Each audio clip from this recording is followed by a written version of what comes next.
This week we're coming to you from Baker Lake in Nunavut. We are straight north of Winnipeg, almost to the Arctic Circle, and I'm here with Jonas Allooloo, and he is the priest in Iqaluit in Nunavut. Now Iqaluit is on Baffin Island, and for those of you who don't know Canadian geography, Baffin Island is the island next to Greenland. So he is in the territory of Nunavut, which is the eastern part of the Canadian Arctic. And Jonas, I want to welcome you to this week's video. Yes, thank you. It's great to be with you because we're here at a conference for Anglican clergy for the Arctic. Now, Jonas, tell us, how long have you been a priest in Iqaluit? I have been in Iqaluit for almost 2 years. And before that, where were you ministering? Before that, I was in Puwanituk. And before that, in Arctic Bay. And before that, in Rankin Inlet. And before that, in Broughton Island. Now, people will be very interested in what is it like living in the Arctic in Iqaluit, which is the capital city of Nunavut. For example, around Christmas time, how much sunlight do you have? Well, we get sun every day of the all year round. So about how many hours of sunlight would you have around maybe Christmas? 3 hours Christmas time.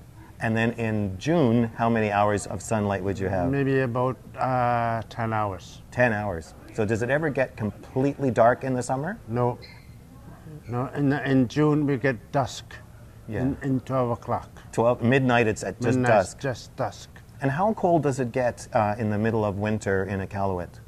It goes down to minus 40, 41 in the coldest days. And that's not with the wind chill is on top of that. Minus That's 41 right. plus the wind chill.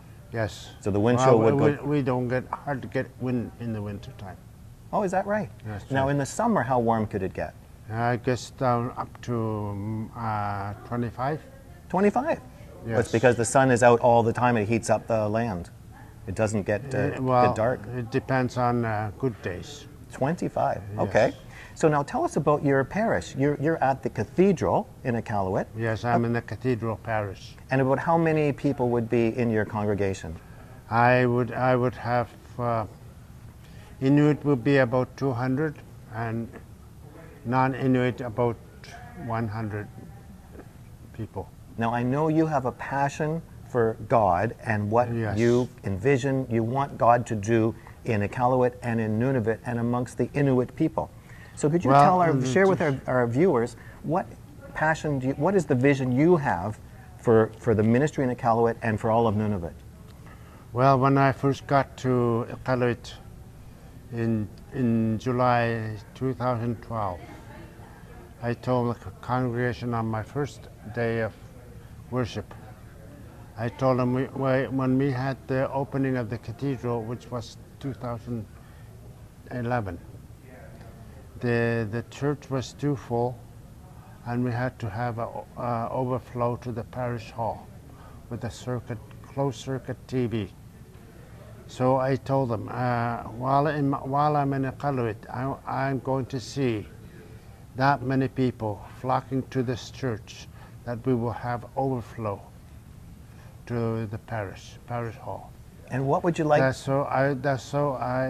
would like to see things happening from God in my parish. What would you like to see God do in your parish? There were miracles, signs and wonders, and also people coming to know Christ, as there is many people who don't come to church in Iqaluit. We have only a handful. We go to get about 200 out of 7,000. And you've ministered in many locations in Nunavut. What is your vision for what you'd like to see God do in this whole territory? I know that there's a revival coming. We don't know when, but we know that revival is coming to the north, and it's happening in some places. But I want it specifically to be a role model in my parish, where we have the cathedral parish. I'll start from there.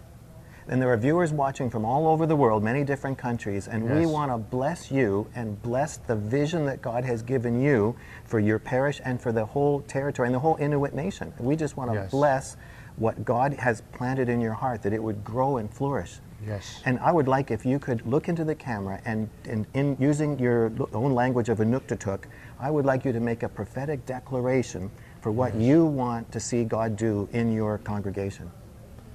Yes,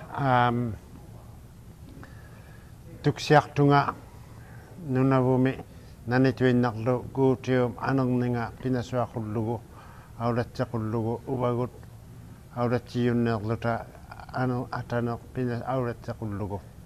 Thank you, Jonas. And so I would ask you to pray for Jonas' ministry and the ministry of God in the Nunavut territory. And if this is your first visit here, you need to get my free self-assessment guide and subscribe to this weekly email newsletter and these weekly videos. And to subscribe, just fill out the subscription form, and you know where it is. It's always on Jonas' left shoulder. You can fill out the subscription form there, and I'll talk to you again next week. But this week, pray for God's ministry here in Nunavut.